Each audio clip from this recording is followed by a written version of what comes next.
HomeCourtEdge TV is here for your viewing pleasure.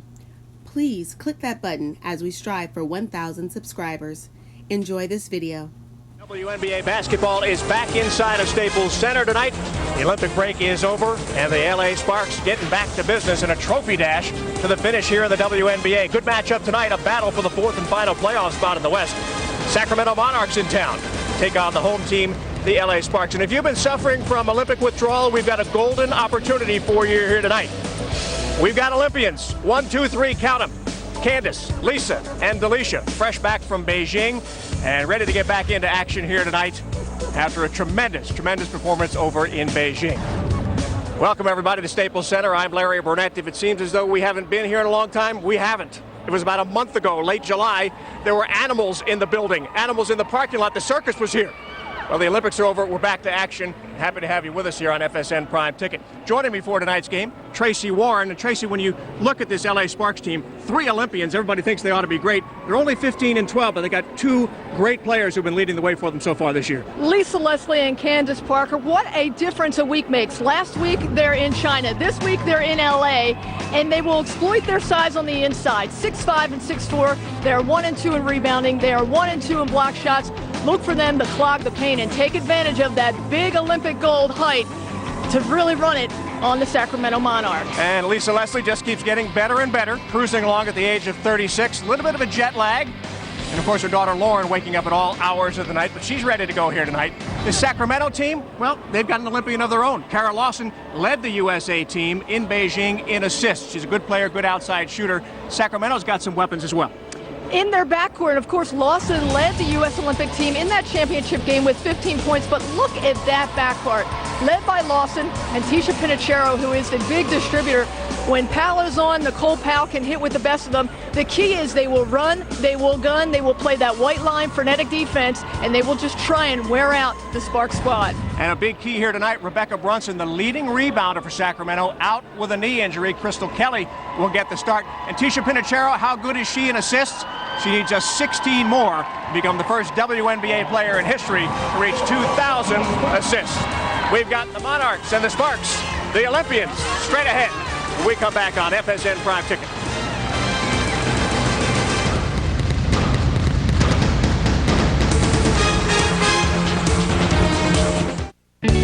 Every eHarmony. Sparks basketball on FSN Prime Ticket is being brought to you by your Southern California Toyota dealers and by Carl's Jr., which now serves breakfast as big as their burgers. Try the new Monster Breakfast Sandwich piled high with 2 eggs, bacon, sausage, and cheese. Great to be back here at Staples Center. Great to be back with the Sparks, and great to have WNBA basketball back. And what an Olympic break it was. Another gold medal for the USA and another one for Lisa Leslie. It's 4, count them 4, as she gets ready to get into action here tonight. Sparks and the Sacramento Monarchs. Here are the starting lineups. Crystal Kelly jumping into that starting spot for the Monarchs. Adrian Williams-Strong in the middle. Lawson, Pinachero, and Powell, as we mentioned before. For the Sparks, Milton Jones, Parker, Leslie, Keisha Brown getting the start at the 2, and Shannon Bobbitt, the rookie, will be at the point tonight. For Michael Cooper's team, Coop gave his team about 4 days off during the break, and then put them through a lot of work, a lot of running, a lot of conditioning, trying to get this team on track, get them to play a much better brand of basketball than the 15 and 12 that they played so far this year. And on Sacramento's side of things, Jenny Busek is their head coach in her second year. Her record now 34 and 27. There's Jenny in the huddle, checking things out with the Monarchs. Well, we talked a lot about Olympians. Our Lindsay Soto was at the Olympics. Last time I saw you, Lindsay, you were with a panda, I think. What's going on? I was. It was a good time. It'll be interesting to see how these Olympians get back in the groove tonight, Larry. As you mentioned, LA sent 3 players to China. That's more than any other WNBA team. Clearly, that's a good thing for Los Angeles, a statement about the talent that they have. But it could also prove to be a disadvantage as the WNBA season moves forward. I know that that doesn't sound like it makes sense. The reason that I say that is because the other teams that didn't send as many players, they essentially had a month off to rest up, get their legs back, and practice as a team. Now, Los Angeles didn't have that advantage. The players that they rely on the most, they've been going non-stop for the last month, might be more likely to get fatigued down the stretch. And speaking of fatigue, I tell you what, that jet lag thing is no joke. I was in Beijing, as you mentioned. I came home Monday. That's the same day that these ladies came home. I thought I was golden. Today, midday, hit the wall hard, needed a nap like you would not believe. Candace Parker tells me her clock is all out of whack also. So if they look a little sluggish today, cut them some slack. It is 10:30 in the morning right now in Beijing. Well, Lindsay, we can say this. You look marvelous despite the jet lag and no napping during tonight's game. I think it's going to be a good one. This is a real battle, and as we said, with the break in the schedule, most of the teams now have 7, 8, some teams 9 games left in the regular season. It's really a trophy dash, Tracy, to see who can get the job done, and tiebreakers are going to be big. Head-to-head competition is going to be big. I think the Sparks, with 3 home games to start things off, have a great advantage. But if they falter in those 3 games, they may struggle all the way down to the finish. Michael Cooper said this is really going to set the tone for that last 7-game run. 5 games at home, taking care of home court advantage is key. But you're watching Carol Lawson for Sacramento look at the 3 Sparks and say, hey, they just sent me over for Sacramento. They've got 3 on that side. You think I'm tired? We are going to take it to the Sparks and hope they don't wake up until that second half. And different people, different body types handle jet lag differently. You know, sometimes it hits you the next day, sometimes it's the day after, and as Lindsay said, got back on Monday, just kind of hit her today. Leslie jumping it up against Adrian Williams-Strong. And we're underway here at Staples Center. Now, nobody wanted it. Now everybody wants it. And Sacramento will have it first. Our referees tonight, Clark Stevens, Tony Dawkins, and Roy Golbayan. Tisha Pinachero starts it over at the hedge. And one thing Sacramento knows in the half court, they can't match up with the Sparks. So they're basically going to try and skip past, move the ball as quickly as possible, get off that quick shot like Lawson just did. And shoot threes. That's really been their trademark this year. Sparks on the run. Parker. Out top, Keisha Brown. This is Bobbitt. Guarded by Pinachero. Leslie, first touch of the night. Over to D. Jumper good. Olympian with the bucket. Olympian with the assist. Sparks on the board first. Interesting to see the distribution by Leslie, the chemistry already kicking in just a couple days after her Olympic experience. That was going to be a concern for the Sparks, but as you see, Lisa leading the way. Adrian Williams-Strong down low. We get a tie game. Well, there are a couple schools of thought. Michael Cooper thought that having 3 of his starters in the Olympics would be a real plus, that they would get to play a high brand of basketball, get used to playing even more with each other, and come out really highly tuned and ready to go. Keisha Brown misses the bank. But the rebound for Bobbitt. Down low, Leslie. And we've got a foul underneath. The other school of thought, which is my school of thought, is 2 of the Olympians, Lisa and Delisha, 2 of the older players on this team. And Candace Parker, a rookie, has been playing about 12 months straight of basketball and has an injured shoulder to boot. I think it could work negatively. I tend to be cynical. Hopefully I'm wrong. We'll find out here a little bit tonight. Lisa, free throw time. 77% free throw shooter on the season. And people forget, Larry, there was a different playbook for the Olympians. There were different teammates for the Olympians. There was a different set of rules for the Olympians, not to mention the time change. So being able to adjust to that in just 4 short days and having to put it at 100 miles per hour to get toward the playoffs, that's the true test of mental toughness as much as physical toughness. Well, I watched the team practice yesterday, and they worked extremely hard.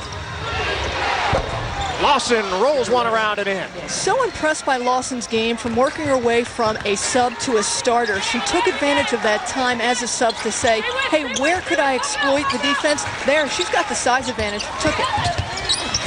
Hilton Jones to Keisha Brown. Sparks on top by 2. Keisha getting the start tonight over Marie Ferdinand Harris, who started the majority of the games before the break. But the Sparks, I think, looking to get a little more sharpness out there, maybe a little more offensive production. We'll see if Keisha can do that here tonight. A double on Lawson. Powell has it knocked away, but gets it back. 4 on the shot clock. Guarded closely by Parker, and the Sparks have got it back. Almost threw it away. I was at practice yesterday, and the Sparks really worked hard. As a matter of fact, Candace Parker stayed after practice to get in some extra shooting. And the Sparks scrimmaged against a men's team. And when that was over, Candace wanted to continue playing against the men. Coop had to get her off the court. Sydney Spencer will tell you this is the toughest 2 weeks of practice the Sparks have had since she's joined the team last year. Scrimmaging against the guys was to get them used to the up-tempo pace and the physicality of the WNBA. They all say it paid off. Rebound, Parker. Down low, Milton Jones, and she's fouled to go to the line. Now during the Olympics, Alicia Milton-Jones played in 7 games, only averaged 9 minutes per contest. And picked up her second gold medal. Had a little bit of an Achilles problem, so you didn't expect her to go full out, but there you know she's got the big presence underneath. The Sparks will continue to exploit that very potent front court because the Sacramento Monarchs just can't match up in size. Michael Cooper said, hey, we're going to keep working on getting it down low, but our backcourt has to add some scoring contribution to stay in this game. And back to Delisha, who hits the free throw. And her Achilles tendon problem. Full court pressure now by the Sparks. Sacramento beats it. I think privately the coaching staff of the Sparks not upset at all that Delisha didn't play more minutes over at the Olympics. They wanted to get as much rest as possible for that Achilles, so she's ready to go. This is Kelly, the rookie. Williams Strong with a spin and a bucket. That's got to bring a grimace to Michael Cooper because the team worked on boxing out in the break, and you just saw it collapse by the Sparks. A free rebound for the Monarchs in the putback. Leslie, foot on the three-point line, in and out. Christy Thomas is in street clothes tonight for the Sparks.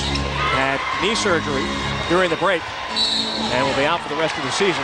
Foul inside on Parker. I was talking to Christy, and she'd had some trouble with the knee during the season. And when they went in, they thought it was going to be a simple procedure.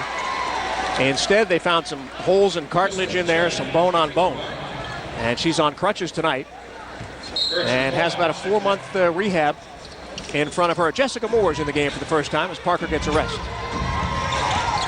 Minutes going to be so key for the Olympians for the Sparks and also for Lawson because, as you know, Ann Donovan just played them periodically, team after team after wave after wave. And we're going to see basically how Candace Parker comes back from that. Michael Cooper said, you know, I could tell Candace didn't like that. She likes to play more. Right. But I'm going to implement that same thing on the first game back. Parker leads the team in minutes played. Delisha Milton-Jones behind her. Pinachero inbounds, baseline left. 5 on the shot clock. Ball inside and a bucket by Kelly and the score. And once again, Sacramento working inside, and that's not where the Sparks want them to have success. Want to force them outside. And Kelly using that big 6'2" strong body. This is why they like her. She has made one of the best impacts on Sacramento in such a short time because she could take the likes of Lisa Leslie to the hole. Foul was on Lisa, her first. Crystal Kelly, rookie out of Western Kentucky. Missed, but another rebound. Rebounds, turnovers, free throws. And Powell hits a 3. Watch out if she heats up. 4 minutes gone here in the first, and 11-7 Monarchs lead. These two teams met twice already this year, both times at Arco Arena. Keisha Brown for the baseline. Sparks within 2. And Sacramento won both of the early games this season against the Sparks.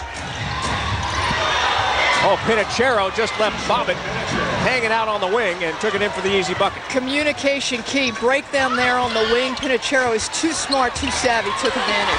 Leslie scores inside. Back to a 2-point game. Look at this frenetic pace. You know, typically this would play into the hands of the Monarchs. The true test is going to be in the second half. Who is still running and gunning like we're seeing here out of the gate? Lawson fighting her way inside. Olympic teammates going at it. Kelly, put back no good.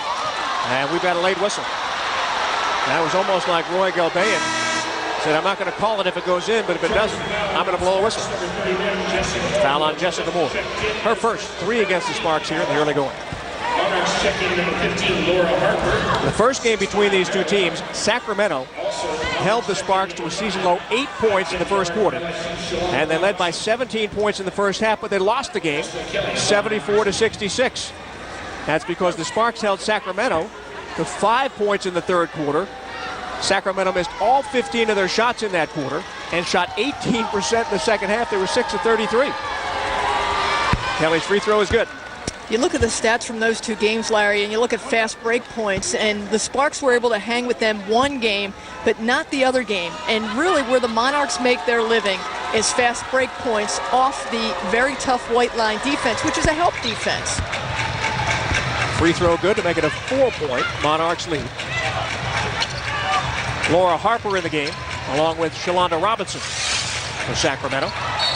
Got a little bit of pressure out there, and the Sparks threw it away.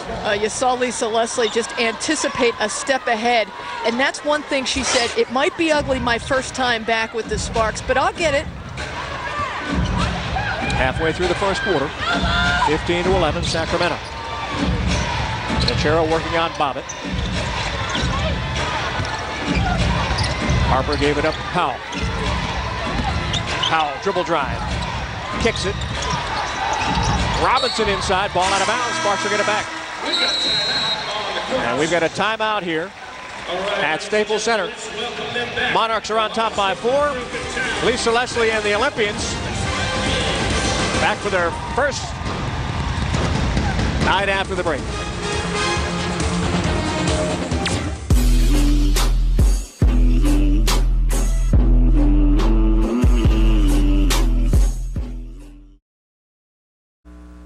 We do. I think we just got to be focused. I think come out and just play as hard as we can for whatever minutes we get. I think the biggest difference is the minutes. You know, the fact that, you know, on these teams we average about 35 minutes versus averaging 20 or less minutes on the USA team. So that part may take a while, but we just got to give it our all and go for the WNBA championship. That's our goal. Fatigue? We don't need no stinking fatigue. Sparks Olympians ready to go. Lisa, by the way, getting massages on her neck now from the strain of carrying those 4 Olympic medals around for the last week or so. How many are there? 1, 2, 3, 4. Let me see. Atlanta, Sydney, Athens, and Beijing. And she did not lose a game. Lisa Leslie has not lost a game in Olympic competition. All 4 Olympic games, 32-0. Only the second player in Olympic history to have the 4 golds. Teresa Edwards, of course, the former Georgia standout, was the first. But, you know, Lisa, they interviewed her right after that championship game, and she said, visualize your goals and anything can happen. And she has become the ambassador of the entire WNBA, but also all of international basketball. Bobbitt handles it. Taking it inside. Tisha Brown. And a rebound for Pinchero. You look at the stats in that break, second chance opportunities and points in the paint. Monarchs are beating the Sparks. We're talking about an outstanding front court for the Sparks, but the Monarchs just hustling and muscling. Got a bucket down low by Robinson, and she'll go to the line. We're seeing one throw in, put the ball on the floor, and muscle into the paint. Now, this is a banged-up Sacramento Monarchs team, which is just gutting it out here in the early going. Going one-on-one, drawing the foul, and getting the three-point play opportunity. This is what Jenny Busick professors. She said, you know what? We are all banged up, but we're going to go hardcore and show Robinson big example of that. And whatever they're doing it right. And another offensive rebound. Chance for Powell. And Bobbitt comes down with the board. Milton Jones down the left side. Off the window and in. Oh, and I think it was inadvertent, but Milton Jones popped Kelly right in the face with an elbow as she came out from under the basket. And so the call to foul on D. Watch this coming up right here. Boom. Yeah. So they called a delay of game in that situation and not a foul. I'm sure Kelly's face thought it was a foul. This is Harper out top. Book on Pinchero over the years is make her shoot from the outside. Every once in a while she kills you that way. Kelly shot blocked by Leslie. The putback is no good. But we've got a foul. So it'll be on Jessica Moore. Well, you raised a good point. Pinchero gets it inside, and they get a couple good looks at it. There's Kelly, and here comes Harper, who will come in on this play. But we are not seeing the boxing out from the Sparks that they need to be effective And the unorthodox free throw shooting by Laura Harper. Harper out of the University of Maryland. Jessica Moore takes a chair. The Sparks have now committed 5 team fouls, so we got a bonus situation. The rest of the way, Demaya Walker's in the game. She's an interesting story. And the free throw good. So it's a 6-point lead for the Monarchs. They'll put a little pressure on in the backcourt. Parker's back in. And Marie Ferdinand Harris on the floor as well. You know, I just don't see the chemistry offensively in that quarter court yet for the Sparks. We're seeing some balls in. We're seeing a lot of dribble and drive like this, but I'm not seeing some passing, screen sets, little ball movement yet for the Sparks here in the early going. Now that's something Michael Cooper said. In the break, we worked on our cuts. In the breaks, we worked on just basics. We worked on communication. And he said the thing we need to do is get the 3 Olympians back integrated to our chemistry.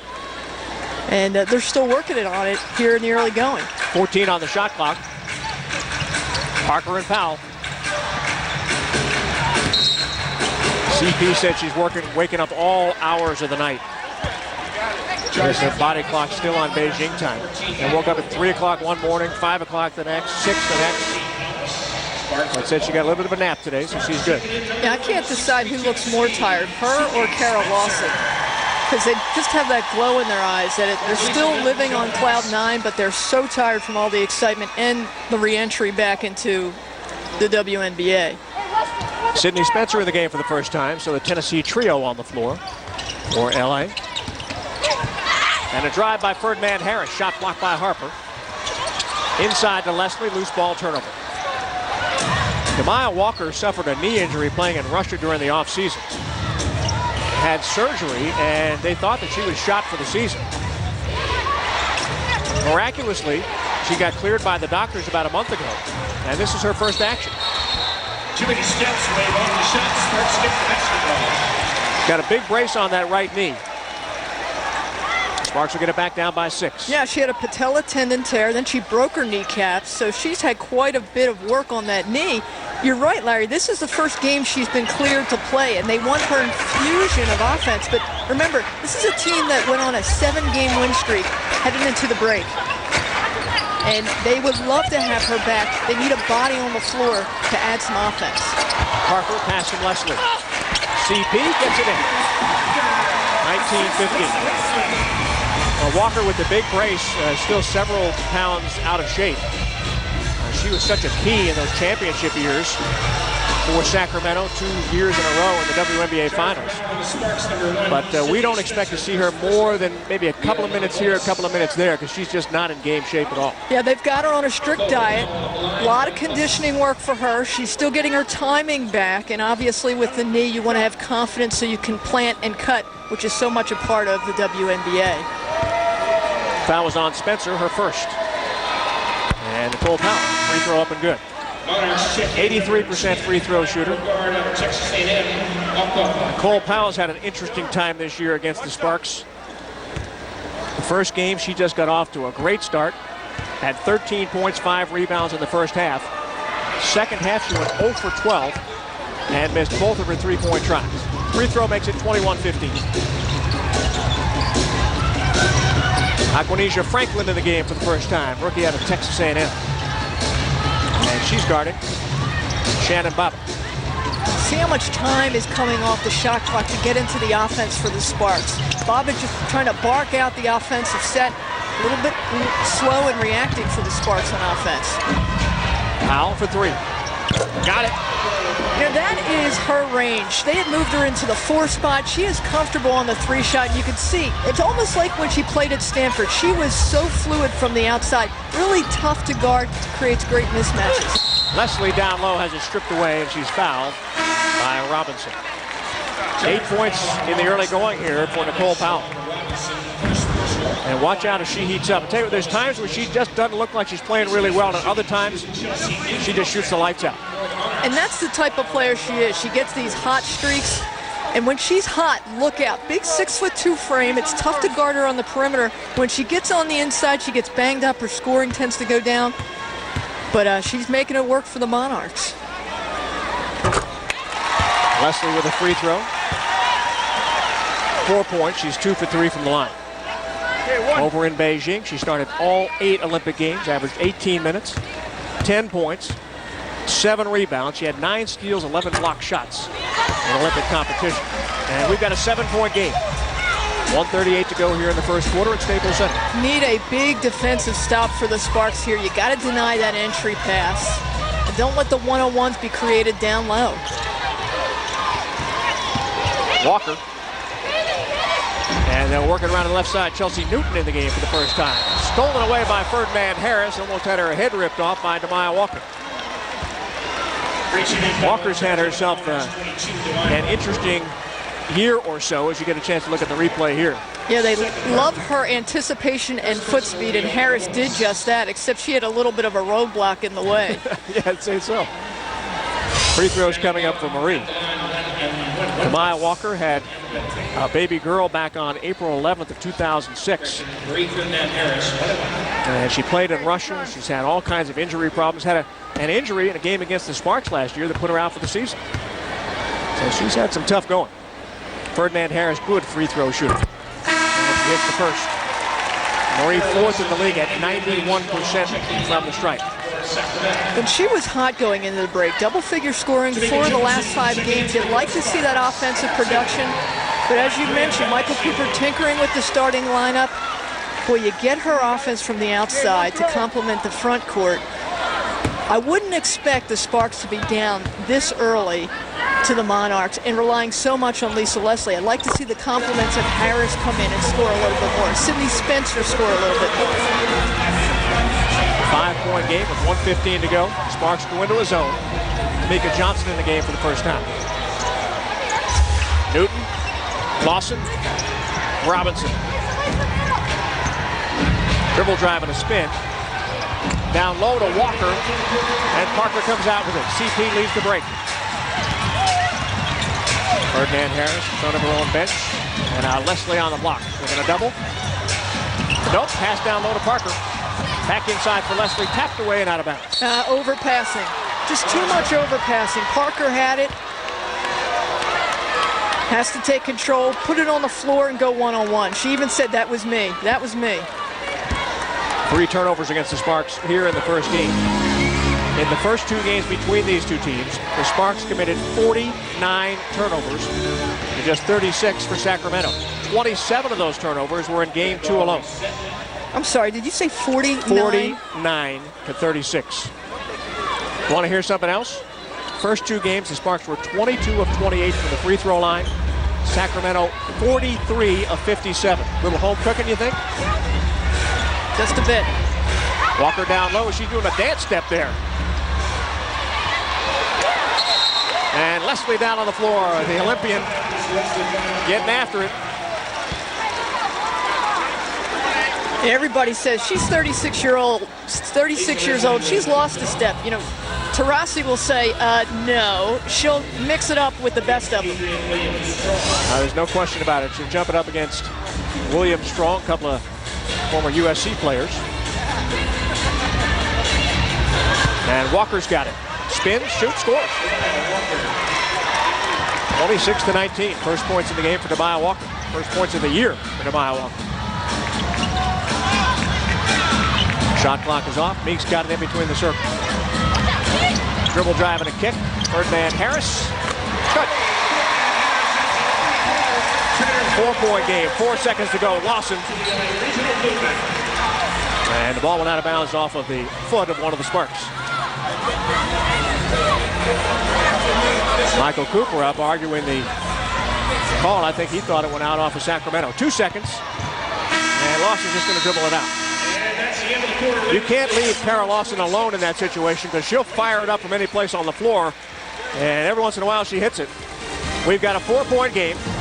Sparks are down 26-22. Both teams shooting over 50% here in the first quarter. Second quarter coming up when we come back to Staples Center in just a moment.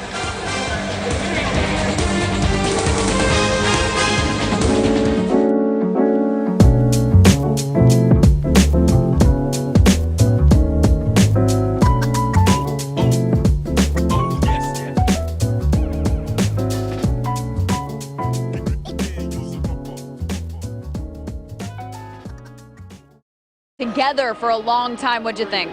We're still struggling a little bit. You got to give a lot of credit to Sacramento. They're coming out, they're forcing us and taking us out of some things, but we're adjusting, and I feel good about it. Rested Candace for a little while early on tonight. You trying to pace her? Well, she said her stomach was a little upset, but yeah, we got to pace her, Smooth, and D. Smooth looked the better of the three, so we'll go from there. Thanks a lot. Thanks. Thank you, Lindsay. And there is CP. She's on the floor, ready to start the second quarter here for the Sparks. She'll be out there along with Lisa Leslie, Marie Ferdinand Harris, Sydney Spencer, and Tamika Johnson. You know, watching Candace Parker in warm-ups before tonight's game, we were watching her, and she did say, my stomach hurt. She was taking shots, her stomach hurt. She came over to the side, kind of rested a little bit. And Michael Cooper's right. Lisa Leslie looks great. She played 10 minutes so far, and that's a lot to put on Lisa Leslie in the early going. So Sydney Spencer, Harris need to get it in gear. They're going to count the three by Spencer? I hope so. She's been waiting for him all year long. You talked to Spencer, and she said it really is hard to come off the bench and really figure out what your role is right away. But what her role has always been, be it Tennessee or the Sparks, is shoot the ball and score. Her minutes down this year. And her production as well. Well, I loved her impact last year. In her first year, she came out red hot after that NCAA championship from Tennessee and just infused the Sparks with a lot of life, worked her way into the starting spot. Now when you get Candace Parker in, you get Bobbitt in, you say, okay, I got to take a side step back, come in off the bench, and just got to work on her defense. And I think that offense will help her find a way into that starting lineup again. All right, we're going to count the three by Spencer, and a foul against Marie Ferdinand Harris puts her at the line. So a possible 4-point possession, but Marie, who almost never misses, missed. 1-point game. Sydney Spencer in a game last year at Arco Arena had 22 points in the first half against the Monarchs. This year she hasn't really gotten the great looks. Certainly hasn't gotten the minutes. And a foul down low, they're going to call it on Marie. Oh, interesting. Roy Gobain, the official on the baseline, was there with a great view of it. He didn't call it, but Clark Stevens, who was out past the three-point line, did. And that's what the fans are responding to. That'll be the first foul on Marie and the first against the Sparks. Here it is again. Well, there's a double team down there, and take your pick. Who do you call it on? And Lisa kind of gives him a look. Wait, what, me? Well, you saw Roy down on the baseline saying it was ball. All right, Lisa's going to get a rest. And Milton Jones back in the game. William Strong hits the free throw to make it back to a 2-point Sacramento lead. Just a 64% free throw shooter on the season.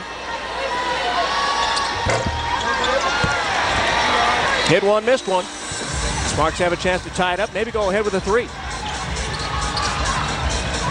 They are 3 of 4 from outside the arc here in tonight's game. Ferdinand Harris. Down low, Milton Jones to Parker. There you go.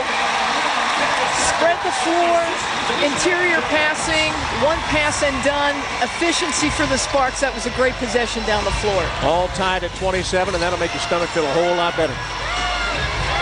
1 minute gone here in the second. Lawson trapped and tied up by Tamika Johnson. There's some defense for you. Well, there's a size mismatch there with Lawson, and she knew it. She was trying to take basically her defender to the hole, and then you get Candace Parker coming out. It's a whole different story. You got to turn around, they tie her up, and that's the team defense Coop said we were working on while everybody was away. Want to see more of it. Now this may be one of the most unexciting jump balls you'll ever see at center court. Lawson and Johnson, and the Monarchs have it. Game all knotted at 27. Chelsea Newton on the run. Rebound Spencer. Here comes Marie. Into the paint. Out to Milton Jones. Off the iron. Kelly with a rebound, and quickly Monarchs into the front court. They got Robinson, Lawson, Newton, Kelly, and William Strong on the floor. Again, the trap by the Sparks. Somebody's got to be open. But a steal in the paint. Johnson to Ferdinand Harris, and they miss inside. Parker. 2 putbacks, no good. And we've got a foul. And it's going to be against the Sparks. Michael Cooper not happy with that call at all. Wow. And Coop sharing a few pleasantries with referee Tony Dawkins. Gotta think it's over the back because you watch Parker, she comes down hard with the ball, but it looks like she's fouled right there again, and then probably over the top for Parker, but that could have gone right there. She was fouled, and they're basically backing into her, and then she picks up the foul. So Crystal Kelly gets the benefit of the call there. Pinachero on the right side. And from the baseline, William Strong puts the Monarchs up by 2. 2 minutes gone in the second. And coming up at halftime, special feature with the 3 LA Sparks U.S. Olympians. Monarchs are hitting so well from the outside. You got to wonder if that's going to stop because that's keeping them in this game. Rebound Parker. Spencer forces one up and in! And she'll go to the line.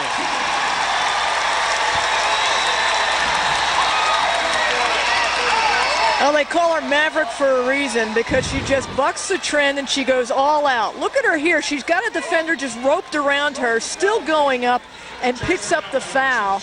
Puts the ball on the floor around one defender, takes another to the hole. And this is vintage Sydney Spencer. Spencer coming into the game, number 5 in the league in three-point shooting, 43%. Remember, for a good deal of the first part of the season, she was up around 50, 60%. With the free throw, she's now 15 for 16 on the year. Sparks are up by 1. Yeah, and they're up by 1 because of the bench play of the likes of Spencer and Harris, getting them back in this game. They're going to need it. Nice pass by Pinachero inside, and the score by Kelly. That's the fast break points that Pinachero and the Monarchs live off of, and it's this high tempo that they continue to dominate, and it's why they've got a 15-12 record in the West. They are vying, just as the Sparks are, for a playoff spot. 5 assists in the first half for Pinachero. Ferdinand Harris misses baseline. Ball out of bounds, and they're going to give it back to the Monarchs. So Tisha just 11 away from becoming the first WNBA player to reach 2,000 career assists.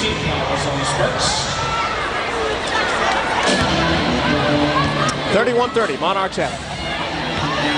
And that Pinachero-Lawson backcourt. Lawson, of course, played the point for the U.S. Olympic team. Here she plays 2. That's an adjustment in of itself, but getting it inside to the likes of Powell. Oh! Powell is back in, and man, is she back in. Got the bucket, and she'll go to the line. Great timing. I mean, just the look for Powell from Lawson.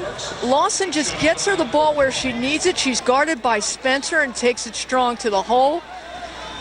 And Spencer looking for Candace Parker for a little bit of the double team down low, didn't get it, and Powell gets the opportunity. 2 fouls on Sydney Spencer. Powell makes it a 4-point game, 34-30. Powell had her career rebounding high against the Sparks back in 2007.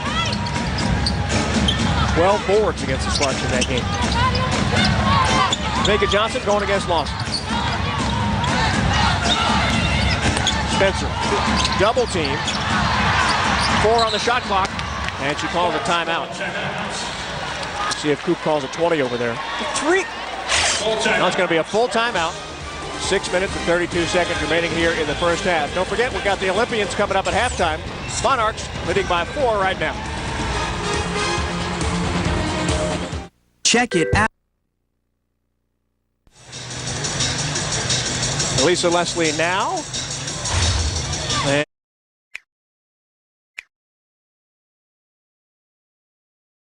In Sydney, and yes, even some skinny dipping in Athens.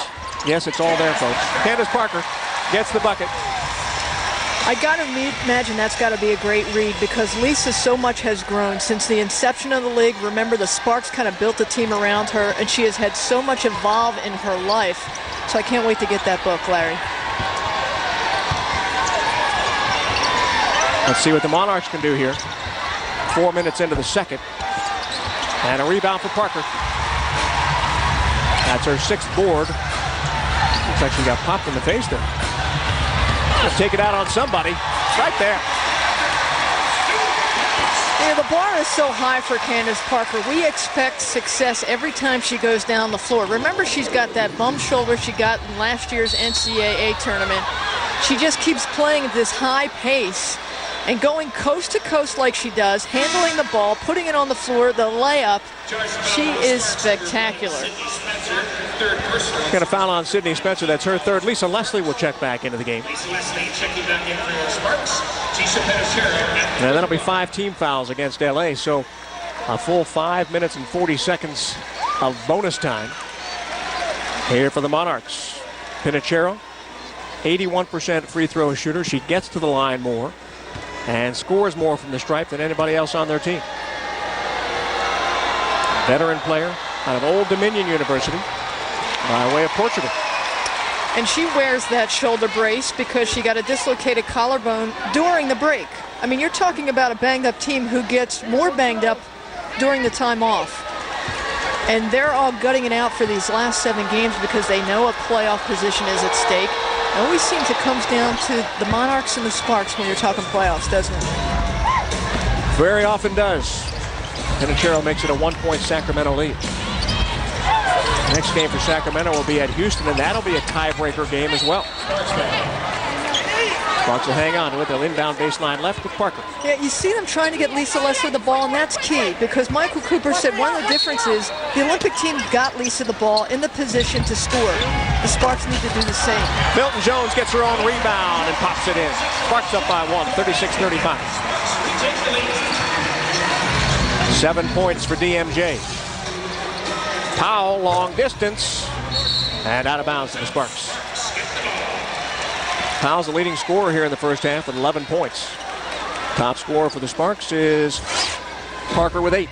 And this can be a momentum change right now for the Sparks because you're seeing it start to click together, and the Monarchs, the outside shots aren't hitting like they used to.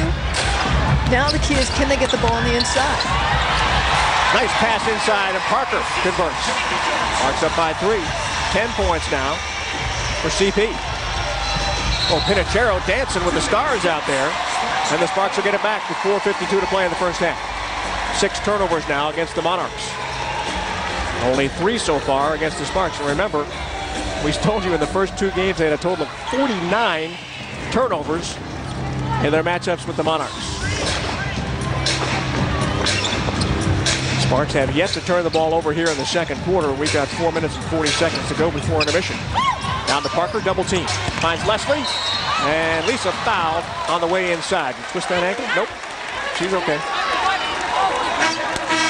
Almost like the quarterback hitting the wide receiver. You could see Leslie just waiting to break. As soon as Parker turned, she broke and then tried to get the shot up. But it was great timing. Parker anticipated the cut by Leslie. Leslie going up strong and gets her opportunities at the line. That one's way short. Little jet lag right there. In the gold medal game in Beijing against Australia, Lisa played 20 minutes, had 14 points, 7 rebounds, blocked 2 shots, and went 7 for 9 from the field. Not a bad way to make your exit from Olympic play. She says that's it, no more. She is done with Olympic play. The question is, how much longer will she continue to play in the WNBA? Second free throw good. Rafaela Masciadri in the game for the first time. Sparks are up by 4. And during the break on my blog at LASparks.com, I asked some of the fans out there to help me out with some nicknames for some of the teams. And quite frankly, the response was underwhelming. Ball out of bounds, but Rosie sent me one that I really liked. She said we should nickname Masciadri Italian Ice. And I like it. I like it. We'll see if Mosh likes it. If she does, we'll put it in the repertoire. 12 on the shot clock. Robinson to inbound from the baseline. And we've got a foul against Sack before the inbound. They're going to call it on Powell. And that's 2 on her. Italian Ice. They're hoping to get some good outside shooting from her, bringing that great international flair. Again, another offensive threat. Takes some pressure off that big front court. Milton Jones fakes the 3. And Walker just got in the way and got called for the foul. And what we're seeing the great 3 do, Milton Jones, Leslie, and Parker, is recognize the size mismatches, then put the ball on the floor if they get double team, dish. If not, just take it strong to the hole. So they're basically taking the game into their hands here early, but still, they're effective. Milton Jones with 7. Now she's got 8 in this game. 77% free throw shooter. Came in number 6 in the league in three-point shooting, just about 43%. And number 8 in personal fouls, almost 4 per game. Second free be good. Sparks are up by 6. By the way, if you want to check out the blog at lasparks.com, information there as to how you can email questions, comments, whatever you got to say. And we'll try to answer as many as possible. Even answer some on our TV and radio broadcast for you. Robinson knocked away by Leslie, and we've got a foul and another late whistle. And Lisa thought the officiating in Beijing was bad. Michael Cooper can't believe it. I'll tell you what, some of that officiating over there at the Olympics is just bizarre. Well, you make the call yourself. You know, it looked like after the fact there was contact. Lisa thought it was clean. Obviously, the angle down there may be a little bit different, but you can't get into foul trouble this early on. There's Michael Lockwood, Lisa's husband, wearing the USA shirt. Free throw makes it a 41-37 game. Sparks up by 4. And we're inside of 4 minutes to play here in the first half. And one of the things Michael Cooper said, when we go on runs, we got to shut the door and prevent the Monarchs from going on a run. They were on a 9-1 run before that basket, so how do you shut the door defensively and keep it going offensively? Milton Jones off the mark. Mashiadri fights for the rebound, keeps it alive. He's got lucky on that one. Mosh to Meek. Dribble drive, puts it up, rolls it in, and she'll go to the line. She got a free ride from Parker. That's been a tough season for Meek. Got off to a slow start, had some rebound, I should say, some injury problems. What's the rebound here? You know, the shortest Spark on the floor by about 8 inches, and she manages to keep the offensive going, just going through the masses, and that's just true gut. And as you mentioned, a little inconsistent up and down, most experienced point guard for the Sparks. Love to see that dribble drive penetration from her. That's something we haven't seen a lot of from any of the Sparks point guards this year, as Michael Cooper has really tried a bunch of different combinations to see what they can do best. 44-37 Sparks. Powell taking it all the way in, knocked away, and out of bounds off of the Sparks. And that's what Powell will face when she goes down low. Just the bigger bodies which will muscle her out. That's why she's much better on the perimeter, although because of the injury, she goes 3 or 4 for Sacramento. But she has become, with Brunson's injury, one of their leading scorers and rebounders. Sparks on a 12-3 run. Ball comes into Powell. Aquanesia Franklin's got it now, working against Tamika Johnson. Newton, knocked away. I don't know what she had in mind right there, but it didn't work. 7 on the shot clock. They're going to say that the ball will stay with the Monarchs. And Franklin wants to handle the basketball. Instead, Chelsea Newton will get that chore. 3:14 to play here in the first half. Into Powell. Always a good idea. Step through, puts it up, off the hardware. Powell gets her own rebound, takes it into traffic. I think a shot clock violation. Her first shot didn't hit the rim. They're saying that the first shot did not hit the rim. And even if it didn't, it looked like her second shot did hit the rim before the buzzer went off. So well, let's take a look. Let's take a look. First shot. Well, that's the second one. Yeah. I couldn't tell if that hit the bottom at all, but it sure came right back down. Well, you could see her reaction. It was shoot, buzzer, reaction. It just didn't make sense. Just shot clock not reset. Muriel Page in action for the first time tonight for the Sparks. 0-0. Former Washington Mystic. As is Tamika Johnson. 3 minutes to go in the first half. Mashiadri three-pointer. Off the heel. Save. Sparks have got it again. Fresh 24. And Milton Jones stepped on the sideline. Turnover will give the ball back to the Monarchs, and that will be the 4th turnover of the game against the Sparks. Here's that first shot from Powell. Let's see if it hit the rim. I thought it hit the rim. Well, one of those two hit the rim, I think.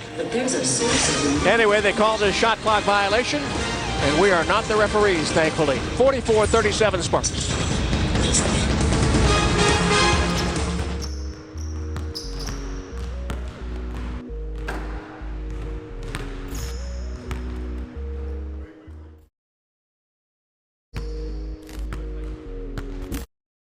tonight about the players that played in the Olympics. Well, Coop also put his non-Olympic players through the paces during the break. 2.5 hours a day they practiced, got in about 20 really good practices, he tells me. He says everybody got better in the process. If they came in at about a 5 or a 6 on a 10-point scale, he says they all left at about a 7 or an 8. Sydney Spencer hardened up, Tamika Johnson improved her fitness, and Keisha Brown practiced so hard that she lost a lot of weight. Coop insists that Keisha says she can't tell you how much for sure because she's a little self-conscious about her size, and so she doesn't weigh herself, and so she doesn't know how much she lost, but she went through 2 shirts every single day in practice. She was sweating so hard. And just a reminder, coming up at halftime, don't want to go anywhere, we will hear from those 3 Olympians about their experiences in Beijing. Thank you, Lindsay. Foul was on Tamika Johnson. Free throws by Aquanesia Franklin. 44-39, the LA lead. Keisha Brown, a hard worker. This is Muriel Page. Jumper's good. It's a 2-pointer. Page was hitting shots in practice yesterday, not really known for her outside shot. I'll tell you what, if she can come through with that, that'll be gravy. Harper on the drive, got bumped on the way in, no call. Sparks will take it back the other way, 2:10 to play in the first. Mashiadri drives on Walker, plays it off the window, and gets called for the charge. And that was Chelsea Newton hitting the deck. And the foul on Mosh. Italian Ice commits her first foul of the game. You see, just taking it to the hole hard, but obviously a couple Monarchs in the way. One drawing the foul. Great job by the Monarchs in transition defense. They really, that's part of their game, is just to get you to run and run. And they're saving Lawson, it looks like, for the second half. So their scoring has cut back. And great denied defense on the interior for the Sparks. Last 2 times down, Sparks great defense. Now, can they convert it to the offensive end? We'll see. Meek throws it away. The overpassing by the Sparks on offense, it's just their Achilles heel and leads to those turnovers you talked about so much, Larry. Sparks double team Walker, and she throws it away. Good D again. Can they turn it into something? No. Mosh lost it, and then when she got it back, she was over the baseline. Talking about defense, the Sparks have 5 block shots in this game. 3 of those from Lisa Leslie, who leads the league with 3 per game and a total of 81 for the season. Well, she's got the height advantage. She's got the anticipation. The question was, would she have the legs coming back from Beijing in just a matter of a week? And she does. Great conditioning for the veteran. And what she lacks in physical skill these days, she has the smarts. And that's where the anticipation comes in. A great combination. Pass too high for William Strong. Turnover gives it back to LA. And we talked about the break. One of the things Michael Cooper said, we focus solely on Sacramento. We might have 7 games coming back, but we geared up for the very high pace of the Sacramento Monarchs. So that's why you saw the shirt sweating, the losing of the pounds, and the team just going at it hard. Also to elevate the team to the play of the Olympians. Michael didn't want the Olympians to have to bring it down at all. He wanted the other 9 to bring it up. 1 minute to go here in the first half. And Newton with a steal. Mosh on the case. And Newton couldn't convert. Sparks and Sacramento came into this game in a virtual tie for the 4th playoff spot in the West. And this will be a tiebreaker game on their season series. Ball out of bounds and off of Sacramento. An awful lot of time off that shot clock to get into the offense. A lot of dribbling around, and this has been one of the downfalls of Bobbitt. You got to get into the offense earlier and get one of your big girls the ball. 7 on the shot clock. Milton Jones into Bobbitt. Out near the logo. 4, 3, 2.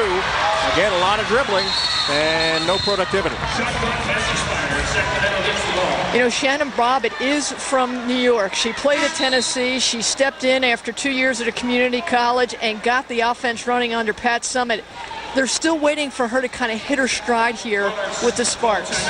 She's definitely had her moments, but as you can tell by the look on Michael Cooper's face after that turnover out there, he's still got a way to go.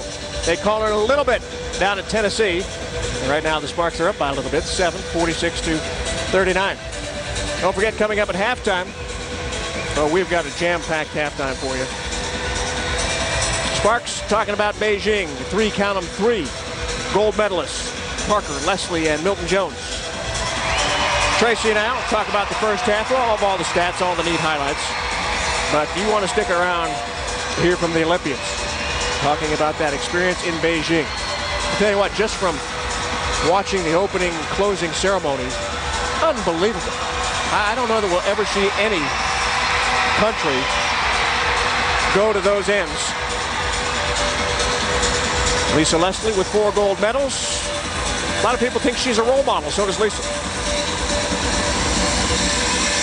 Probably not as much as I would like, just because we're always moving ahead. Like today, it's all about the Sparks and getting back, but I feel really great that I've been blessed enough to represent my country 4 times in 4 different Olympics, and it's been awesome. I thank God that I've been a role model for young girls and boys out there, and hopefully, for kids that are, whatever their experience is, being from the inner city for me and having this dream come true has been great, and I've been diligent in writing down my goals and pursuing it. So I just like to get that message out there that the kids, you can be and do whatever it is that you want to do, but it is a lot of hard work.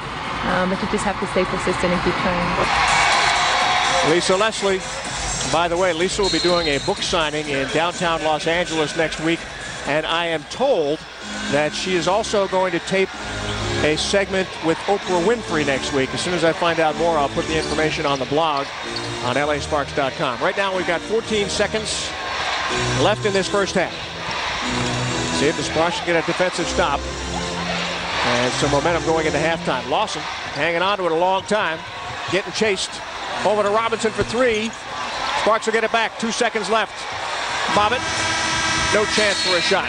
Tell you what, though, after a slow start, Sparks in a good spot here at halftime, leading at 46-39. Keep in mind, though, in the first 2 games between these 2 teams, the team that led at halftime was not leading when the final buzzer blew.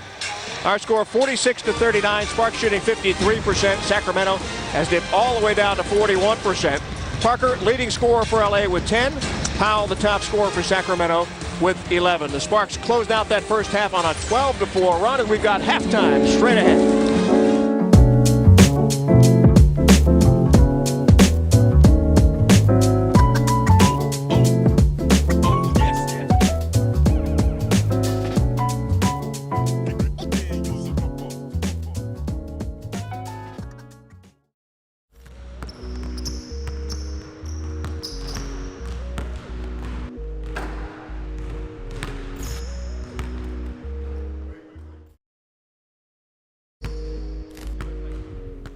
I just envision having a 4th gold medal and being on the stand, having all 4 gold medals and hearing our national anthem played twice in one night. Like, that was what I kept saying, and that's what kind of came to pass. So for me, it was really exciting because I knew it was going to be my last Olympics, and I wanted these girls to all match. It was a great experience. I had so much expectation going into the Olympics, and the Olympics exceeded it.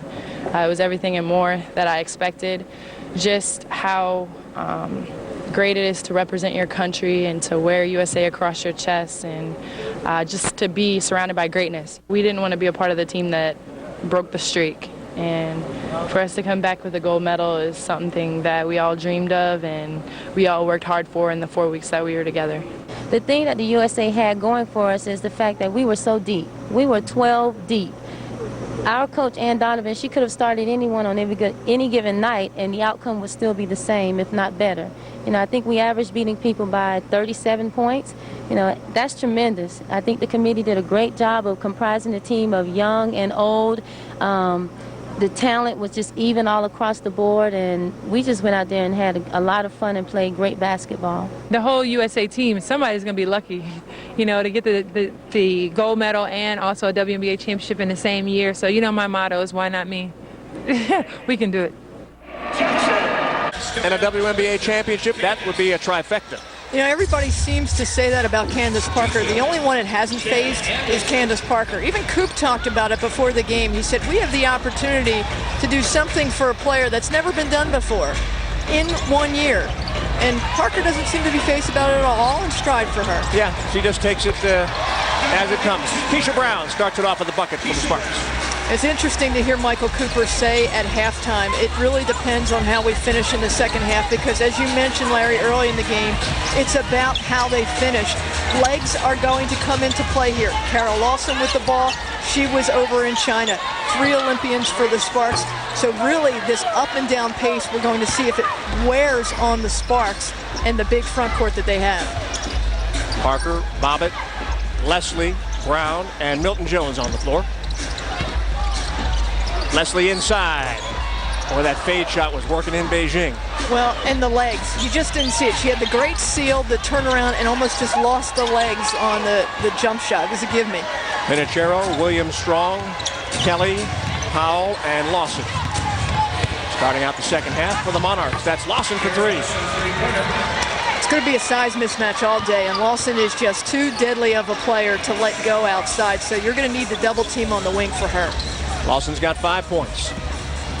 Parker got some good positioning down low, but a block shot by Williams Strong. Here we're seeing that white line help defense come into play for the Monarchs. They've stepped it up a little bit in the paint, because we talked about points in the paint and the Sparks exploiting it. Watch the double teams quickly collapse on Candace Parker front and back, and they're getting some help there, and that's how Jenny Busick's white line defense is meant to work. Leslie from long distance. It's a 2, and it's good. When you got a 6'5" player that can hit from 18 feet, not so bad. 8 points for Lisa Leslie. Lawson responds with a 3. Watch out if she heats up. 5-point game. Lawson now with 8 points.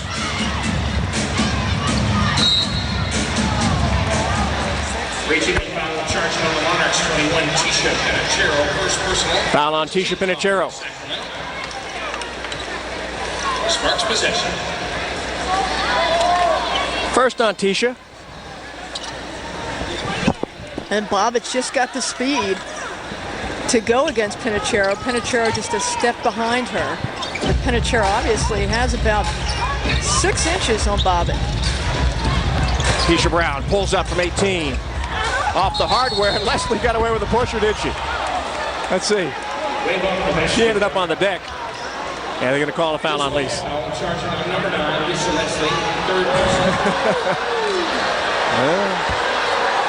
Lisa giving the wave off to Roy Gulbayan.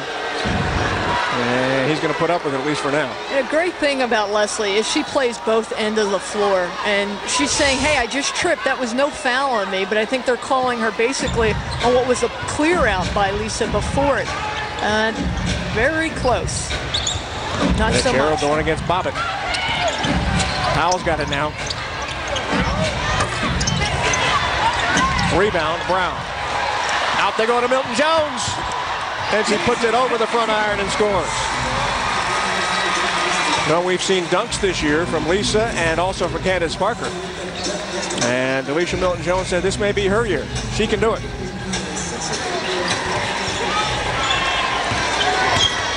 Williams Strong.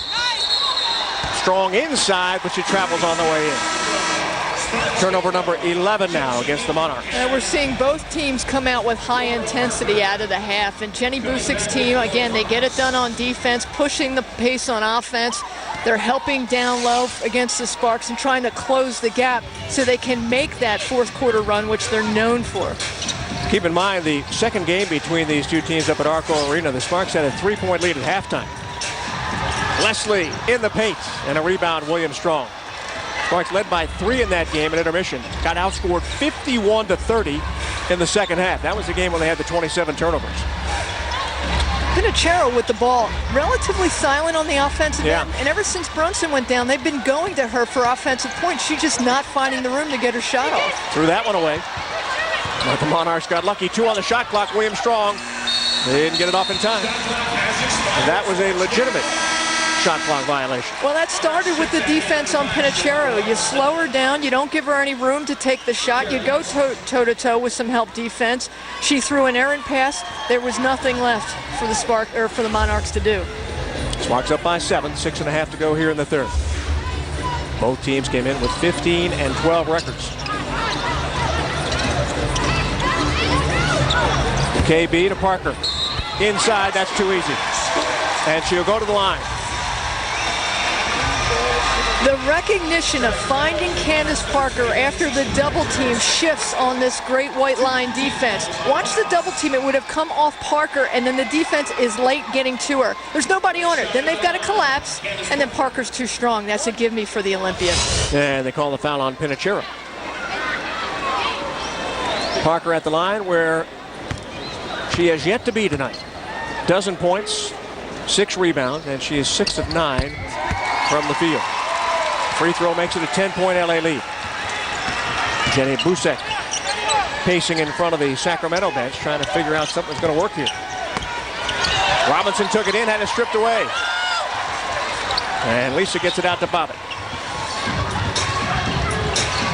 Well, they got to miss Lawson on the offensive end. Limited minutes for her early, and I got to think somebody's offensively got to do it. Parker going strong inside. Sparks are up by a dozen. And CP now with 15 points. Came in as the number 5 scorer in the league, just under 19 per game.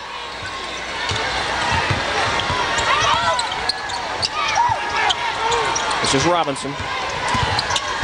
Dribble drive, puts on the brakes, swatted away by Leslie. Sparks on the move with Bobbitt. She'll get it to Brown, swatted away by Pinachero. Nice defensive play. Let's see if it turns into some points down at the other end for the Monarchs. Newton inside, kicks outside. And Harper couldn't get it to go. Great defense by Parker, held her ground, stayed vertical. Never had a chance that time. Leslie got away, got it in, and she'll go to the line. Newton was doing everything she could to tie up Lisa Leslie, and the Olympian got away and got the bucket. And we've got a timeout here with 5 minutes and 6 seconds remaining in the third quarter. The Sparks have come out in the second half and have come out strong. They lead it 59-45. 3 starters in double-digit points now. Parker, Milton Jones, and Leslie here in the third. Olympians for the Sparks in double figures because they have a great knack for finding themselves some room underneath. Just a great creation by Parker. Leslie wide open underneath. And one of the things she said is we need to finish underneath. As you saw back-to-back plays where the 2 Olympians finished, leading by example. So hopefully the Sparks squad can get righted toward the playoffs. And Lisa looking to complete the 3-point play. Not going to happen, but a rebound for Milton Jones. Is she going to call for a foul? Little push off there by D. How about this? Milton Jones, Parker, and Leslie have now combined for 36 points in this game. 15 rebounds, 6 assists, and all 5 of the Sparks block shots. Check that. All. How many is that, Doug? I can't read your fingers. 5, 6, 7. 7 block shots. Doug Mann, our statistician, going back to the abacus method. We appreciate that.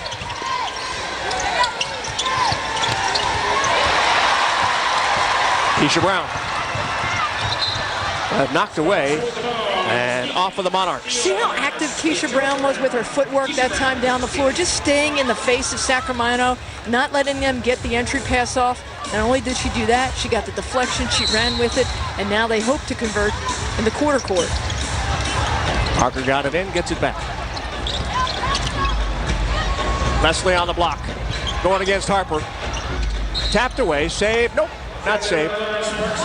Ball out of bounds over the baseline, so the Sparks will hang on to it. You see the Sparks thinking high-low. Sacramento's just not letting them get in the high-low, so it creates one-on-one creating opportunities for the big post players. Parker to Milton Jones. Out top, Bobbitt. Bobbitt has yet to take a shot in this game.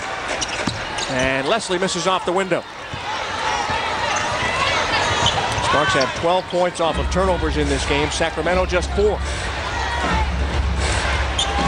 A big improvement from the first 2 games between these 2 teams. Pinachero spins. Oh, Harper got a nice pass for travel. That was just a total breakdown by the Monarchs and a great pickup by the Sparks. There was a size mismatch between Bobbitt and Pinachero. Then they just do a give and go. Pinachero draws the bigger defender, and then she tries to get off the shot.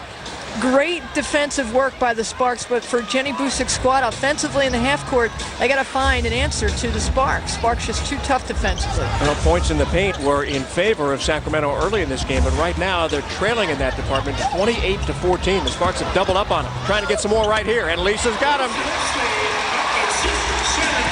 Controlling the basketball. We're limiting the turnovers from the Sparks down low. They just got one and convert underneath. Newton had it stolen away.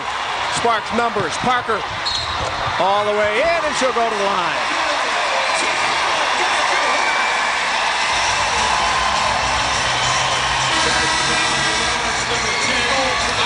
3:42, time remaining here in the third. Mashiadri will come in for Keisha Brown. Oh, we talked about the limited minutes of Candace Parker as an Olympian, and if anybody's going to take advantage of time well spent, it's Candace Parker. You get her in the open court, she has fun like a guard. She handles the bar, she runs well, and she finishes. So key to the former All-American and now Olympian Candace Parker. And Parker, the Rookie of the Month in the WNBA for July. In 12 games, she averaged 21 points, 9 rebounds, and led the WNBA in July with 8 double-doubles on the season. 14 double-doubles for Candace Parker. That's tops in the league.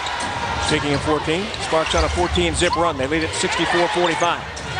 Maya Walker on the block, left side. Out to Newton. In and out. Leslie tapped it. Milton Jones has got it. Tapped away from behind by Newton. And a little jet lag there. Somebody's got to yell sometime. And Powell's shot came up short.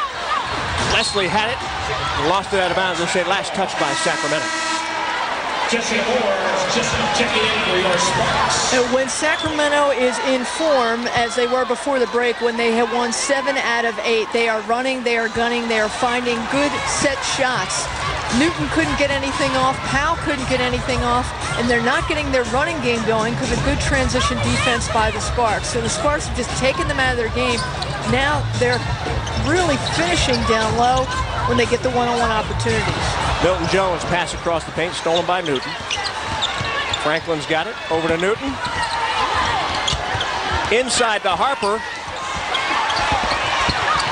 And the Sparks have got it back again. Love to see the Sparks work the clock a little bit more here. Time is on their side in this quarter.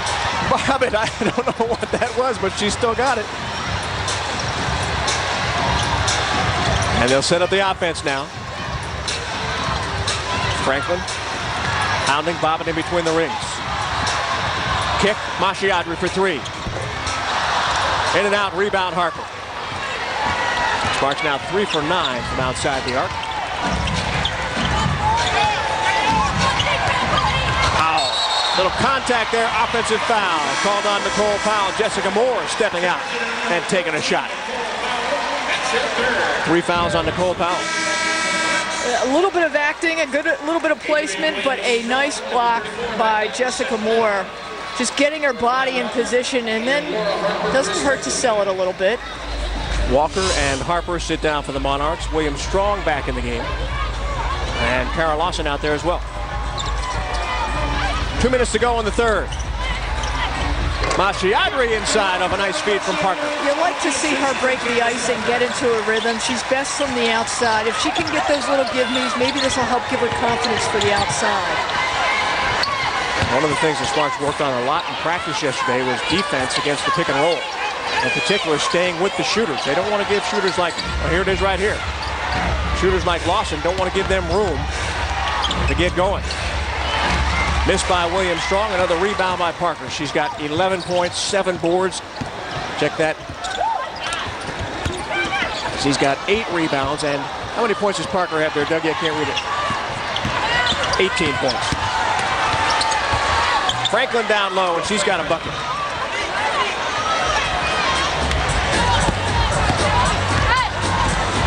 Time ticking down to the 1-minute mark. Remaining here in the third. Sparks led 59-45 at halftime. Turnover gives it back, and Newton catch up to it. Nice defense by Bobbitt, and a block by Milton Jones. How about that?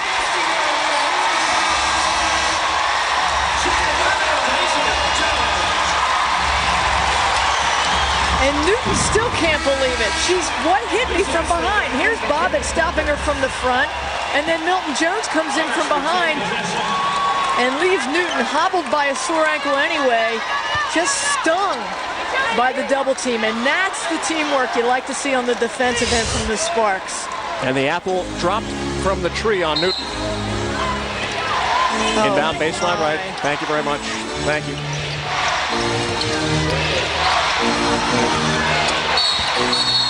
There's a lot of stuff going on out there. And who'd they catch for the foul? Milton Jones? Nope, Lisa Leslie. Wow. Ended up on the deck and got hit with the foul at the same time.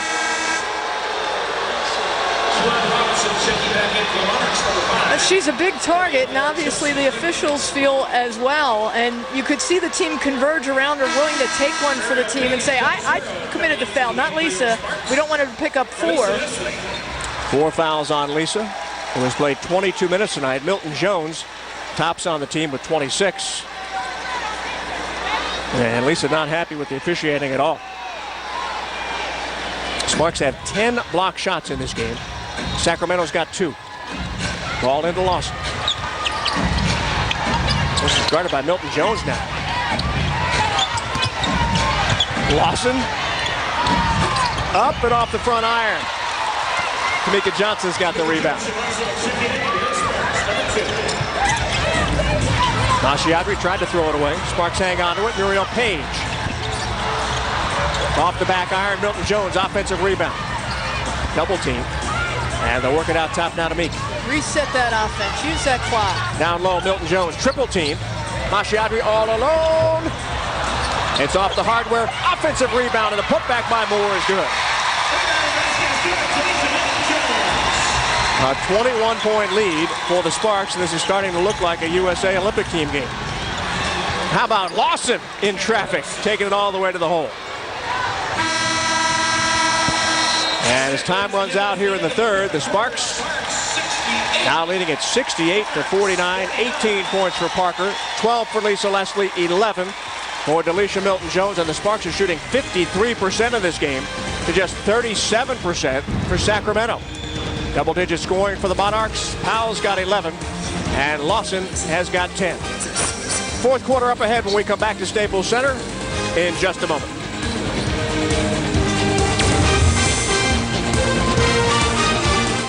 Winning water polo team, the women's water polo team, honored here during the break. Speaking of the Olympics, Michael Lockwood still basking in the glow of his wife Lisa Leslie's 4th gold medal. You went over to Beijing. Tell me about your trip. We absolutely loved it. You know, bringing home the gold made the trip worth it. But let me tell you, I had enough Chinese food to last me for a lifetime. I'm good. Does Lisa still get nervous before big games like that? How does she handle that? No, she does. She gets nervous, and she prays a lot, and she's very focused, and I really just stay out of her way and let her focus.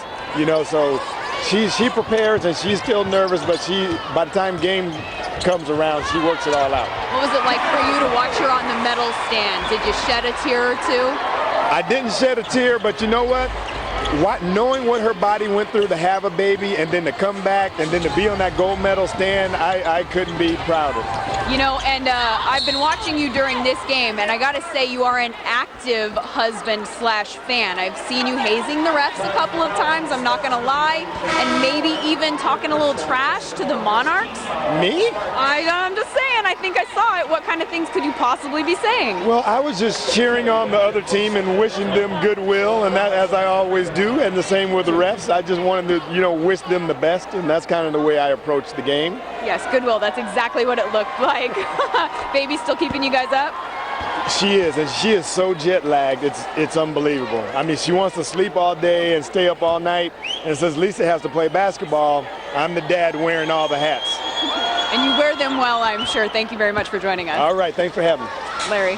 All right, Lindsay, Michael Lockwood. Yeah, he's fun to watch at the games, and he gets to a lot of the games on the road as well, and he is very active in his front row seats. Sparks leading it now 70-51. And you're going to watch to see if the Monarchs are going to try and make a move here with Lisa on the bench and try and really capitalize on what they perceive as lack of leadership when Lisa Leslie is on the bench. And then it's the likes of Parker and Milton Jones to step up. But with Lisa Leslie on the bench, and remember, she fouled out of that championship game for the Olympics, this is their time to make a run if they have it in their legs. Foul was on Nicole Powell. That is her fourth. There you see the numbers from the Olympics. That trio represented the Sparks, Los Angeles, and this country in stellar fashion. Free throw good by Parker. And you saw what they did in the Olympics. So what about what the three Sparks Olympians have done tonight? We can tell you this. There's D over there stretching out that Achilles. 19 points for Parker, 12 for Leslie, 11 for Milton Jones. Loose ball. Sacramento gets it back. They're down by 20. You know what I thought was great about the U.S. women's basketball team on the medal stand, and I saw it with the U.S. women's soccer team as well, and I had thought about this a lot. I would love to see somebody just get on the medal stand and just sing the national anthem with just all of their lungs and all of their might. Everybody kind of mouths it and a little word here and there. But the soccer team and the women's team, they sang the national anthem like they really meant it. Well, led by Lisa Leslie. Yep. You watched her, and she was just into it so much, probably because she knew this was her last Olympics, but also the euphoria of how convincingly they were beating teams over in Beijing. Defense turns into some points for the Sparks. Mashiadri cashes in. She's got 4. What's the difference here? Second chance points for the Sparks. They've managed to control the boards, and points in the paint. They've managed to control the paint and limit the transition basketball by the Sacramento Monarchs. They have taken control from the second half of that second quarter forward, and those are the different makers. Now Mashiadri got knocked to the deck out there, was looking for a foul call, didn't get it. Score in from one of tonight's games, Seattle, without Lauren Jackson, beat Houston 66-49. So Seattle keeping pace with San Antonio, top 2 teams in the West, and Lauren Jackson was scheduled to have ankle surgery today. She is done for the rest of the year. Now remember, the Storm played without Lauren. I think it was the last 5 games before the Olympic break, and did pretty darn well without their top player. Yeah, Sacramento lost to them. It was the one team they lost to. Right before the break. Yeah. Yep, had a 7-game win streak and then lost to Seattle. But I'll tell you what, that's a tough climb if you're Seattle. Trying to take it down the stretch without Lauren Jackson. Tip controlled by LA. By the way, in that third quarter, LA outscored Sacramento 22-10. Moore tried to go for the bounce there and bounced it out of bounds. Put the second and third quarters together. Sacramento hit 7 of 27 shots. 7 for 27 from the field. Well, you cut down the likes of Lawson, who was in and out of the game. Powell, they double-team Powell. Pinachero hasn't gotten off a good shot yet or been able to penetrate. Those are their big 3. And when you close them down, the rest of the team not filling in the gaps. So great defense by the Sparks. Speaking about big, how about Tamika Johnson getting up for the rebound? Page off the heel. Let's take a look at the bottom of the screen. Some of the scores from around the league tonight. San Antonio on top of the league. And Seattle, with that win, maintains their position 1/2 game behind the Silver Stars on top of the West. Yeah, so you've got 1, 2, and 3, and 4 playing in the West right now. And we talked about what a battle that's going to be, how every game has great importance heading down the stretch. Well, the key here tonight with Houston losing to Seattle. Houston started the night a half game out of that 4th and final playoff spot. So they're taking a step backwards at a time when that's they really can't afford to do it. We've got a timeout here. Sparks up 73-51.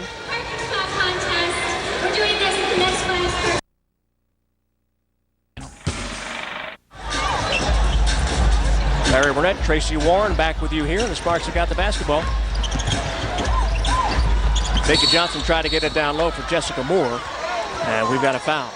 So the Sparks now with Parker, Ferdinand Harris, Johnson, Moore, and Page on the floor, and Lisa Leslie getting set to check in shortly, so that'll change in a moment. What I love about the Sparks is you don't lose a lot when you go to your bench. They've got great depth, and that's notorious in this league. Also the great front line.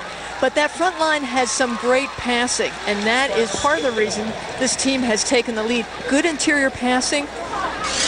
They doubled the number of assists against the Monarchs so far. It's because the forwards know how to handle, pass, distribute, and find the open player. Foul was on Crystal Kelly, her third, second against the Monarchs here in the fourth. Page from the corner, off the heel again. And the rebound, grabbed by Kelly. Kelly in the starting lineup tonight in place of Rebecca Brunson, who's recovering from knee surgery. They're hoping to have her back practicing next week. Pinachero looks just like a step slower this year. Not as explosive in that transition game. When she's coming down, I expect her to kind of get down and race first. Just looks a step slower this year. Maybe waiting for the rest of the team to catch up. And Newton got the bucket on that. I just don't see the intensity from Tisha that we're used to seeing. Parker and Powell. And Powell knocks it away.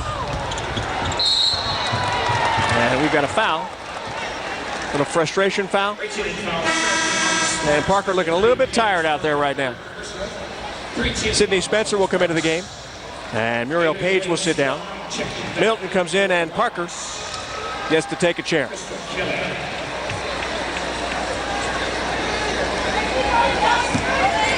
Like the efficiency of Parker. You know, she's making the most of her minutes. If she's not distributing, she's rebounding. If she's not rebounding, she's scoring. A complete player right off the break, not feeling well, still giving it her all, helping get the Sparks enough of a cushion. Remember, these final minutes are key to the Sparks. They've got to hold on and close it out. Leslie with a block. 5 block shots for Lisa Leslie. Just incredible. Incredible numbers. Jet lag? I don't think so. 20-point lead for the Sparks. Meek on the move. And Milton Jones, happy feet. Turnover will give it back to Sacramento. Now you can see basically Meek saying, hey, you guys got to move, telling Sydney Spencer, you got to move to a different spot, trying to quarterback all the big girls to get in their spots, and they weren't there. No one was moving. It looked like a breakdown in the last-minute pass. 17 turnovers now against the Sparks, but they've only given up 6 points off of those turnovers. Which is a huge stat. Powell misses, and Harper will go to the line. Well, look at the other side of it. Sacramento has committed 19 turnovers, and the Sparks have gotten 21 points off of those. And capitalizing. It's the transition offense for the Sparks, which is working. The transition offense for the Monarchs, which is not. Laura Harper. First round pick, number 10 overall in the most recent draft. The shot put method of free throw shooting. Yeah, there are a lot of hype around her with this unorthodox free throw shooting. A lot of hype coming out of Maryland. And people thought, you know, okay, she comes in, she plays for the Monarchs, didn't really kick in. They thought maybe it was a little fatigue from going to NCAA to the pros. But really, I don't think she's played the Maryland-type form for the Monarchs yet. And we'll have a jump ball. It will be Powell and Milton Jones, and they just teed up D. She didn't like Powell all over her, and got teed up for her. That might be a little jet lag right there and frustration. Although Dee's been known to do that her entire career. But she does it with a smile, doesn't she? She does everything with a smile. She could brighten up a room, I'll tell you that. So Powell will shoot the free throw.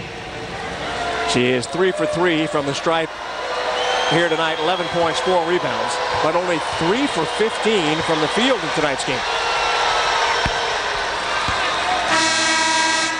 Got that one to go. No, Parker's coming back in. That was a short rest. I think it's just to get Milton Jones away from the official. It's not working. Well, Parker went out. She wasn't through with the rest before. And now Dee can't go out because she's involved in the jump ball. Well, Parker gets to go over and sit on the scorer's table for a while. She might fall asleep over there. Watch out. Yeah. Milton Jones is still talking to the official, still trying to jaw while she's in the circle ready to jump.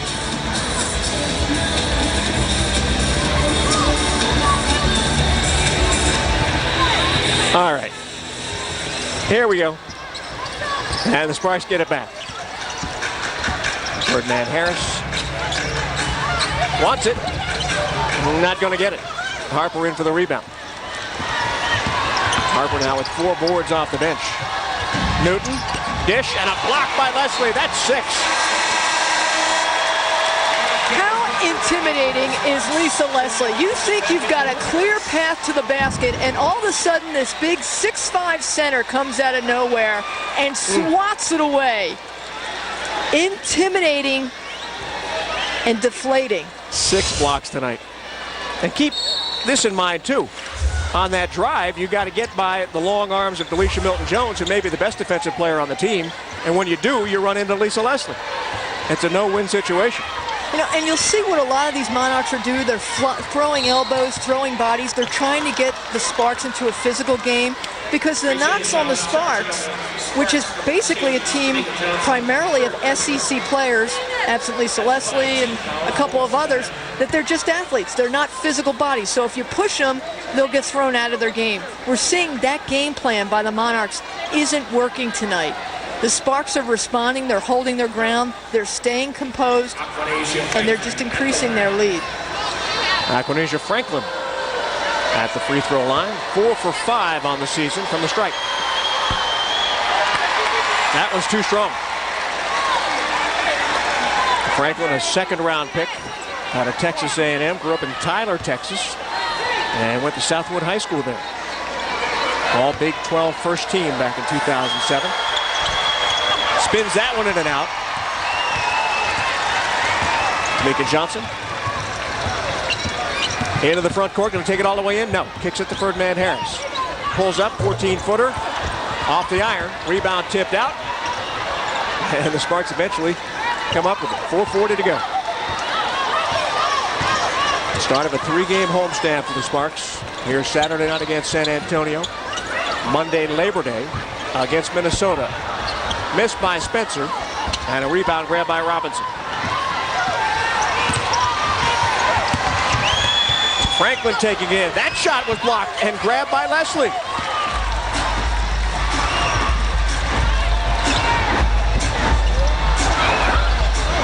Just playing one-on-one basketball right now. No offensive sets. Everybody's just trying to break the defense down one-on-one. And another one by Lisa. Did he call a foul on that one? Yes, they did. All right, well, that would have been 8 block shots. You won't get that one. Lisa Leslie has great control of her body here, but as you see, just flies in. And that is a good call by the official, because that is a clean foul, but she made it count because basket was not going in. The ball was not going in the basket. Now here's a question. What makes you want to shoot a free throw that way? Obviously, you think your left hand is spinning the ball to sway the trajectory enough that your one is good enough. I mean, I would think you'd have to try about everything before you decided, well, this is a good way to do it. Well, it worked.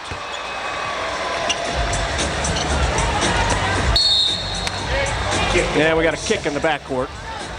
And just about 4 minutes left in this game. It's an unorthodox shot, but Harper, who's trying to work a little bit more on her mid-range jumper, not known for her 15-foot and out. So when she gets on that free throw line, she's really got to concentrate. And there you see the follow-through. Yeah, good follow-through. She's more of a penetrator. That's, as a Maryland player, that's what she's known for. Dribble drive, penetrate, dribble drive. So the Monarchs are trying to get her to work on not only free throw shooting, but that 15 feet and out, she becomes a double and triple threat. Here's what I'm thinking, Trace. If I'm shooting 49%, I'm trying something else. Lisa Leslie tripped up and ball out of bounds. And if you want to stay in this league, you certainly are. It's just way too competitive, and over the past 3 years, I think anybody who will tell you, this league, there is no room for error. You got to become the complete player. And Jenny Busick, you think she isn't competitive? She said, you know what? I was so into Carol Lawson being over in Beijing. I blogged her, I emailed her. I was like on every basket. I couldn't wait for her to get back, but she shared the experience with all of us, and hopefully we'll get infused with some of that gold medal experience and take it to their own playoffs. Jenny's got that look sometimes. She will just fix that stare on, and it could melt ice. Leslie scores down low, got a nice feed from Ferdinand Harris. There is the high-low that they have been trying to go to since the first quarter. And they just saw the collapse of Sacramento and got it done. No basket back the other way. A foul before the shot by Robinson. Charge the foul on Sparks number 1, Sydney Spencer. Sydney Spencer commits the foul. Here's that high-low, Trace. Nice when you've got the height to height. And there, when you've got Lisa Leslie at 6'5", finishing from the distributor, who's 5'9", it works to perfection. It did there. By the way, we should mention that the Sparks have signed Margot Didek to a contract. 7'2" player, started out her season with Utah, went to San Antonio, last couple of years in Connecticut. And she is expected to be here in Los Angeles this weekend. Whether or not she'll play against San Antonio, we do not know. But with Christy Thomas out, the Sparks needed another big, and so Margot has been signed. She had a baby during the offseason, but she could be a real key to the Sparks playoff puzzle as this season winds down. She's got that great international pedigree. We'll see what she can bring as presence in the paint, because she does like to bring it on the outside. She does. She does. Steal by Kelly. Going against Spencer. Put back by Harper, no good. And the second try is good. Yeah, I'm seeing no give up by the Sparks on what should be an easy transition basket for the Monarchs. They are sticking with it and making the Monarchs work for it. It's just worn down the Monarchs. Yeah, Coop's not happy. That lead has been cut down to 14 with 3 minutes remaining in this game. And he calls a full timeout to try to get everybody back on track. Well, the Sparks in their first game back looking good. So's Lisa.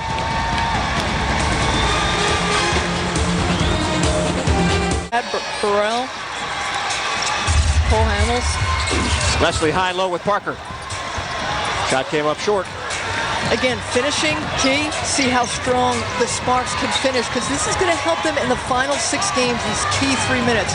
With Lawson out there, she is the key playmaker in the final minutes. I think that Coop was a little upset because the Sparks let that lead get away. I think he would just as soon not have any of the Olympians on the floor right now and coast away with a 20, 30-point lead. But the way it is, and the firepower that Sacramento's got, he's got to put the bigs out there. It was interesting during the timeout. Lisa spent a lot of time talking with referee Clark Stevens. And because of the respect that she gets around the league, she can talk to the officials, and she was trying to figure out what they called on her and why they called it. And he listened and explained. You know, I think Lisa's always talked to the officials. Perhaps it hasn't been so diplomatically as it has been lately. But she's a great ambassador for the league, and everyone has respect for her. So they're going to say, hey, I'm going to give you benefit of the doubt. I will talk to you, explain it to you. Maybe there's a little give and take so Lisa can plant a seed, and also the officials' mind. She's a very smart player. Lisa's got 7 blocks in tonight's game. That is a new season high for her. Her career high is 10. Yeah, there are ways to talk to the officials and ways not to. If you blatantly show them up, they'll remember that. Now the pass hit the bottom of the backboard. Turnover gives it back to Sacramento. 18 turnovers now against the Sparks. Robinson inside, missed everything. Missed everything again. And Leslie went after the block and committed the foul.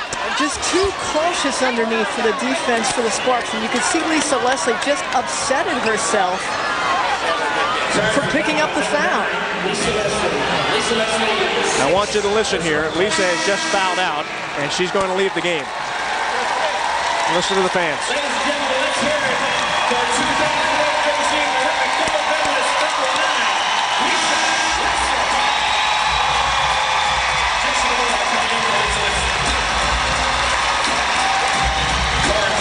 Let's see, 14 points, 6 rebounds, 3 assists, and 7 block shots. Not a bad night. You know, Larry, one of the things that Michael Cooper had told us was that Lisa Leslie asked him before she went to Beijing, as you take a look at the foul as she fouls out. Well, she had 3 or 4 tries there. Had a couple of blocks, it looked like. Yeah, and she said to Coop, hey, Coop, can I get better? is there more for me? And he said, Lisa, the sky is the limit. Go over in Beijing, win the gold, and come back here and let's win another WNBA championship. So it's amazing to hear a player of her caliber ask, is there more? Can I get better? And she's still trying to improve. Missed by Spencer, rebound more. The great ones do that. I remember Magic Johnson playing every year. He would work on one aspect of his game, get better at it, whether it was three-point shooting, free throw shooting. Always looking to find a way to get an advantage. Moore scores inside, got a nice feed from Sydney. Yeah, great distribution by Sydney Spencer. Head fake, through the defender, dish, unselfish play. First points in the game for Sid. I know a lot of people out there feel the same way, hoping that the Sparks can find some way to take better advantage of Sydney's skills. Get her more playing time and more productivity. I think there are a lot of teams in this league that would love to have Sydney Spencer. She's instant offense. Guaranteed. She can play at the highest level, as she's proven for Pat Summitt in Tennessee. It's a question of